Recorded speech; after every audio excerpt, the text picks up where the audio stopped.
Hello students, welcome to weightage learning hub. I am Aditya.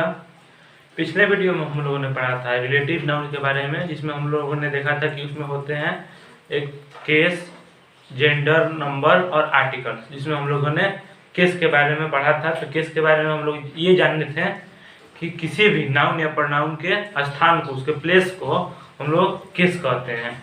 जैसे कोई भी सेंटेंस हो गया कि वह राम कम्स टू मी, मतलब पढ़े थे एग्जाम्पल यही लिए थे पिछले में भी कि राम आ रहा है मेरे पास। तो उसमें राम और मी, राम हो गया नाउन और मी हो गया प्रोनाउन, तो वो स्थान बता रहा है दोनों, तो वो केस कहलाता है। केस के हम लोगों ने टाइप के बारे में पढ़ा था, जिसमें 4 टाइप होते हैं केस के। नॉमिनेटिव केस पढ़ा था, nominative case, objective case, possessive case और वोकेटिव केस।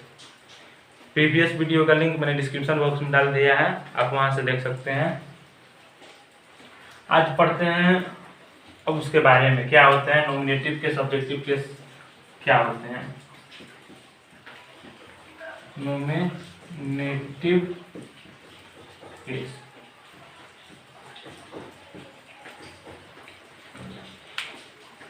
किसी भी सेंटेंस में, जब नॉमिनेटिव केस का मतलब कोई भी सेंटेंस हो गया, उसमें अगर सब्जेक्ट के बारे में बताता है, सब्जेक्ट के प्लेस को बताता है, सब्जेक्ट के स्थान को बताता है, उसी को हम लोग नॉमिनेटिव केस कहते हैं।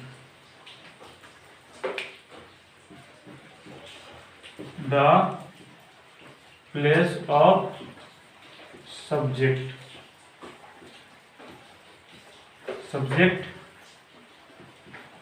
इन a sentence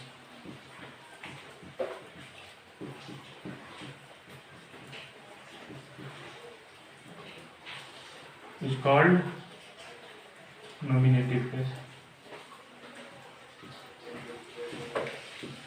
Nominative case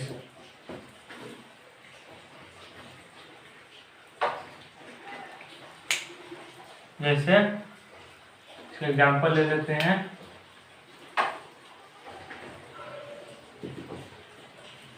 He calls me, मतलब वह मुझे बुलाता है। he calls me, इसमें सब्जेक्ट का मतलब हो गया, ये हो गया सब्जेक्ट। सब्जेक्ट का मतलब होता है कर्ता, जो कोई ऑब्जेक्ट को, जो कोई कार्य करता है, उसी को हम लोग सब्जेक्ट कहते हैं। तो सब्जेक्ट इसमें ये नॉमिनेटिव केस ये हो गया नॉमिनेटिव केस।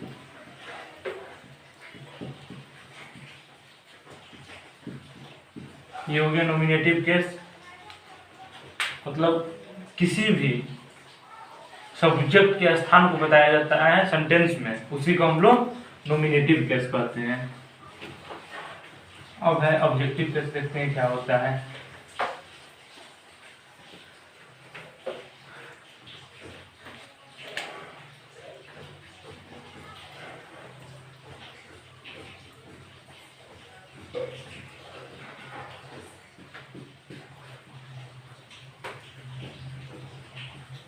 ऑब्जेक्टिव केस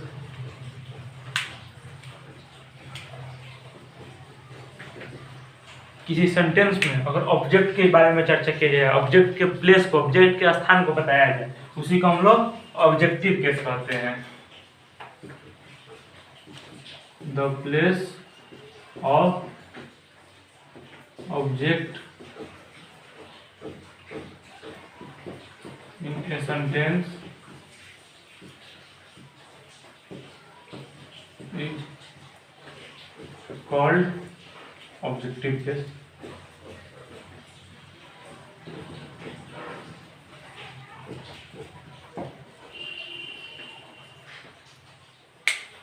इसका एग्जाम्पल हो जाएगा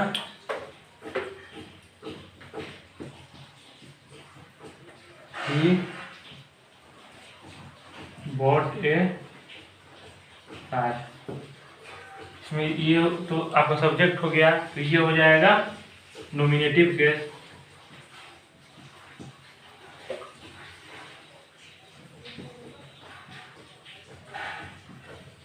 और बचा यहाँ पे ये तो आपका वर्ब हो गया, क्योंकि वर्ब कार्य जो होता है उसको कहा जाता है और ये आपका हो गया ऑब्जेक्ट, ये हो गया ऑब्जेक्ट। इसी को हम लोग ऑब्जेक्टिव केस कहते हैं।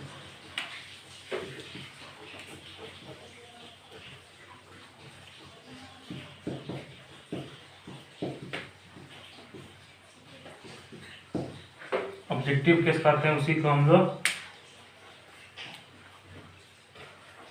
और कुछ देखते हैं ऑब्जेक्टिव केस जिसके नॉमिनेटिव केस, जिसके ऑब्जेक्टिव केस अलग होते हैं, उसके ऑब्जेक्टिव केस नोट में लिखेंगे हम। यहाँ पे दो दो बनाएंगे, एक तरफ लिख देंगे नॉमिनेटिव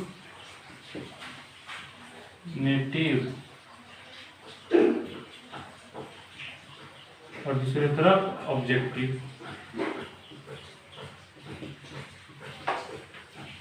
जैसे नॉमिनेटिव केस हो गया आई, जो इसका ऑब्जेक्टिव केस होगा वो हो गया मी होगा।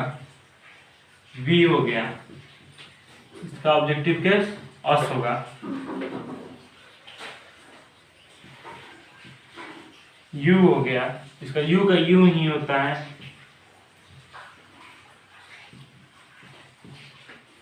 यू। सी हो गया, सी का हर होता है ही, हिज, ही का हिज, दे का देम। और भी बहुत सारे होते हैं, देखिए पहले आई का कोई भी सेंटेंस है, आई का जो ऑब्जेक्टिव केस होता है, आई हो गया नॉमिनेटिव केस, और जिसका ऑब्जेक्टिव केस होगा वो हो जाएगा मी। वी नॉमिनेटिव केस हो गया, इसका जो ऑब्जेक्टिव केस हो जाएगा अस होगा। यू का यू ही रहता है, सी का हर हो जाएगा, ही का हिज, दे का them. Thank you and have a nice day.